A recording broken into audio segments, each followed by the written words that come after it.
आइए मित्रों, आज हम आपके लिए लेकर आए हैं श्री कृष्ण का अस्तित्व इस शीर्षक पर प्रेरणादायक ज्ञानवर्धक ज्ञान चर्चा।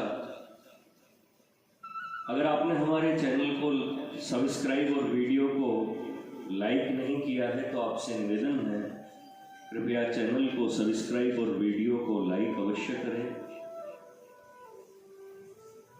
गणित और तर्क का तुलादंड हाथ में लेकर जो भगवान श्री कृष्ण के अलौकिक चरित्र की मापतोल करने बैठते हैं, वे कदाचित सरसों चावल के दानों से हिमालय को रत्ती रत्ती तोलना चाहते हैं एवं अपनी अक्षमता के भार से हिमालय को हल्का पाते हैं। वे जड़ पदार्थों के दृष्टिकोण से चित्त स्वरूप भगवान की लीला समझना चाहते हैं, पर नियमों के बंधन में उस मुक्त लीला को न पाकर उसे अस्वाभाविक और असंभव कहते हैं। वे इस प्रकार हास्यप्रद तर्क करते हैं, क्या वह सर्वशक्तिमान ऐसा भी कोई पत्थर बना सकता है जिसे वह स्वयं न उठा सके? इसका यही उत्तर दिया जा सकता है कि जिस बुद्धि को सर्वशक्तिमान ने बनाया है, उसे इस प्रकार भगवान के ऊपर रखने से उसकी लीला समझ में नहीं आ सकती। सर्वशक्तिमान के लिए असंभव क्या है? यदि कुछ है तो वह सर्वशक्तिमान अपने ही अर्थ से च्युत हो जाता है। वाष्प के लघुतम अणु में वेगवान गति से भार वहन करने की शक्ति है। एक छोटा सा इंजन लंबी रेलगाड़ी खींच सकता है, पर समस्त शक्तियों का स्वामी श्री कृष्ण अपनी उंगली पर एक पर्वत नहीं उठा सकता। श्री कृष्ण का पर्वत उठा लेना उस अणु के बल का निरीक्षण करने वाली बुद्धि के लिए गिरि से अधिक गुरुतर हो जाता है और वह पुकार उठती है, अस्वाभाविक। आदर्शवादी कहते हैं भागवत का श्री कृष्ण और महाभारत का श्री कृष्ण ये दो अलग अलग व्यक्ति है। महाभारत का श्री कृष्ण युद्ध विद्या, राजनीति और दर्शन शास्त्र का अच्छा विद्वान है, पर भागवत का कृष्ण नष्ट चरित्र और भ्रष्ट विचारों का एक निर्लज्ज नवयुवक है। सुनकर श्री कृष्ण हंसते होंगे, क्यों नहीं? पोष का सूर्य और ज्येष्ठ का सूर्य, ये भी दो अलग अलग सूर्य है।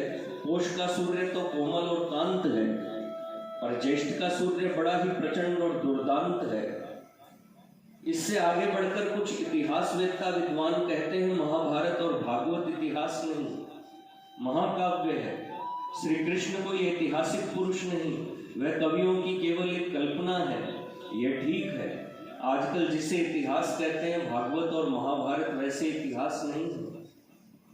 वेद और पुराणों को इतिहास कहने से उनका महत्व बढ़ता भी नहीं।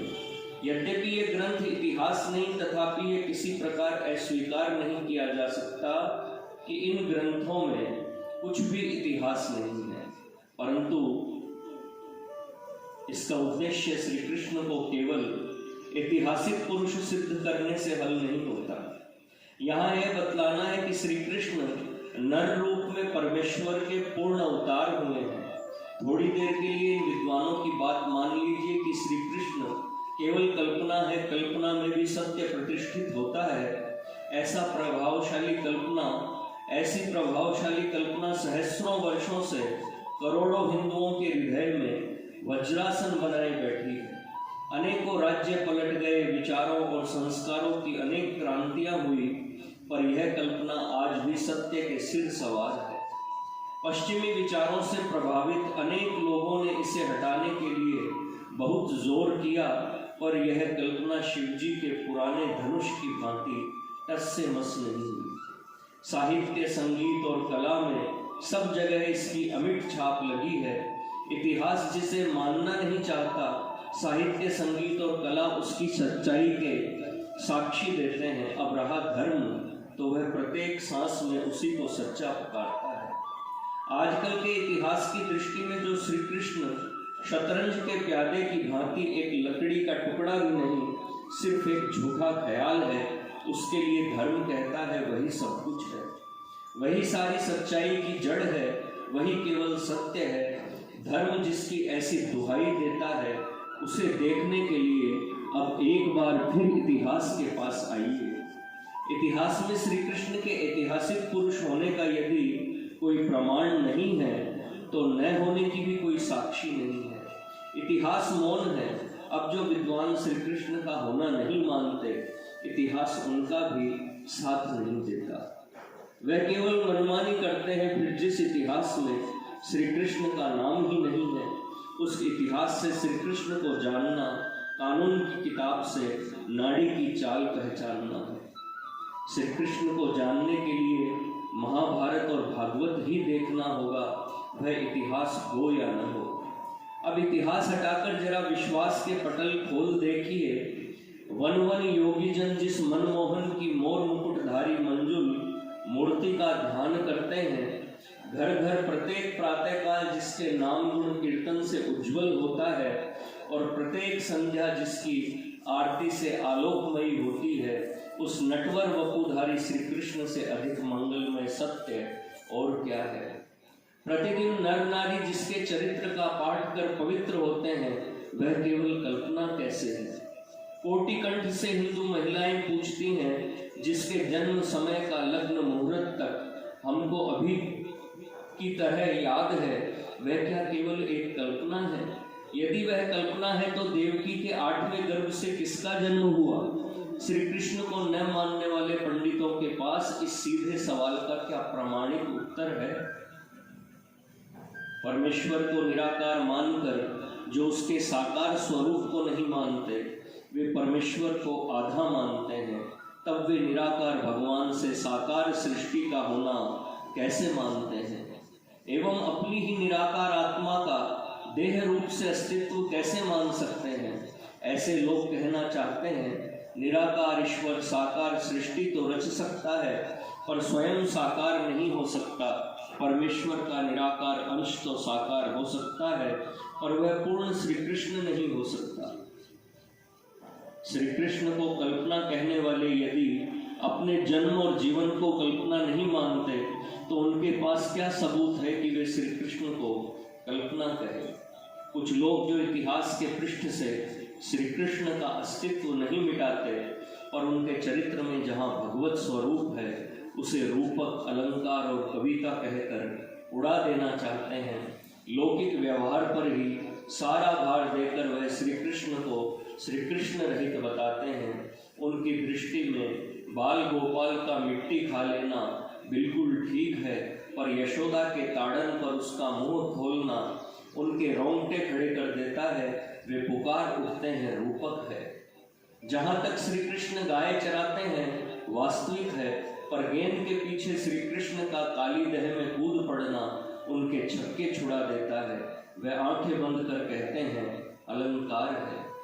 श्री कृष्ण का मुरली बजाना उन्हें प्रिय है, और लुक छिपकर गोपियों से हास परिहास करना अस्वाभाविक नहीं बताते। पर शरद चंद्रिका में यमुना पुलिन पर कन्हैया का रास असंभव, वह कूट कविता है। अन्यथा उनके लौकिक दृष्टिकोण में उसकी समता नहीं मिलती। उनके विचार में रास मंडल की वह कविता कवि की सुंदर रचना है, जिसका अर्थ समझने के लिए प्रत्येक शब्द की एक गंभीर आध्यात्मिक व्याख्या करनी पड़ती है। यह कैसी आध्यात्मिक व्याख्या है। भागवत के सरल अर्थ में जो अध्यात्म है, उसे न मानकर उसके बदले अपनी एक क्लिष्ट कल्पना से सरल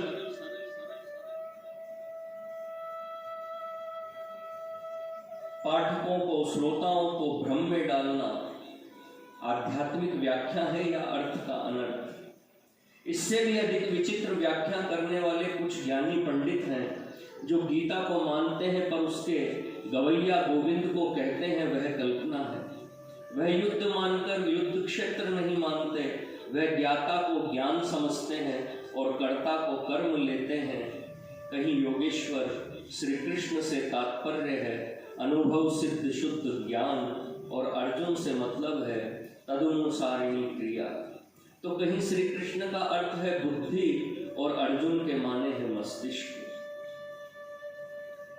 सबसे पहले श्री कृष्ण चरित्र के सामंजस्य का सूत्र कतर कर जो लोग सामंजस्य खोजते हैं, वे ज्येष्ठ की दोपहरी में खुले आकाश के नीचे नंगे सिर खड़े होकर सूर्य के अस्तित्व का प्रमाण मानते हैं। अपने हाथों से अपनी आंखें निकाल लेने के बाद आंखों की खोज किस प्रकार होगी? श्री कृष्ण को श्री कृष्ण न मानने पर श्री कृष्ण कहाँ मिलेंगे? मनुष्य चरित्र की गज से नापने पर तो श्री कृष्ण चरित्र अस्वाभाविक और असंभव भी जान पड़ेगा। सिंह को सिंह न मानकर उसके चरित्र की तुलना बकरी से करना और सिंह के चरित्र में बकरी के स्वभाव से मिलने वाली घटनाएं न पाकर सिंह का अस्तित्व न मानना अथवा उसे एक काल्पनिक बकरी समझना विद्वानों का कार्य नहीं है। भगवान श्री कृष्ण के वास्तविक स्वरूप का थोड़े में दर्शन कराने के लिए लोकमान्य तिलक के विख्यात गीता रहस्य से निम्नलिखित पंक्तियां जो मैं आपको बता रहा हूं धृत कर यह परमेश्वर के मूर्तिमान अवतार भगवान श्री कृष्ण स्वयं साक्षात अर्जुन के सामने खड़े होकर उपदेश कर रहे थे। इसलिए गीता में जगह जगह पर उन्होंने अपने विषय में प्रथम पुरुष का निर्देश इस प्रकार किया है, जैसे प्रकृति मेरा स्वरूप है, जीव मेरा अंश है, सब भूतों का अंतर्यामी आत्मा मैं हूँ, संसार में जितनी श्रीमान या विभूतिमान मूर्तियां हैं वे सब मेरे अंश से उत्पन्न हुई है। मुझ में मन लगाकर मेरा भक्त हो तो तू मुझ में मिल जाएगा। तू मेरा प्रिय भक्त है, इसलिए मैं तुझे ये प्रतिज्ञा पूर्वक बतलाता हूँ। और जब अपने विश्व रूप दर्शन से अर्जुन को यह प्रत्यक्ष अनुभव करा दिया कि सारी चराचर सृष्टि मेरे व्यक्त रूप में ही साक्षात भरी हुई है, तब भगवान ने उसको यह उपदेश किया है कि अव्यक्त रूप से व्यक्त रूप की उपासना करना अधिक सहज है। इसलिए तू मुझ में ही अपना भक्ति भाव रख। मैं ही ब्रह्म का, अव्यय मोक्ष का, शाश्वत धर्म का और अनंत सुख का मूल स्थान हूँ। इससे विदित होगा कि गीता में आदि से अंत तक अधिकांश में परमात्मा के व्यक्त स्वरूप का ही वर्णन किया गया है। मित्रों, यह थी श्री कृष्ण का अस्तित्व इस शीर्षक पर प्रेरणादायक ज्ञानवर्धक ज्ञान चर्चा। अगर आपको हमारा चैनल पसंद आए तो इसे सब्सक्राइब और वीडियो को लाइक अवश्य करें। धन्यवाद।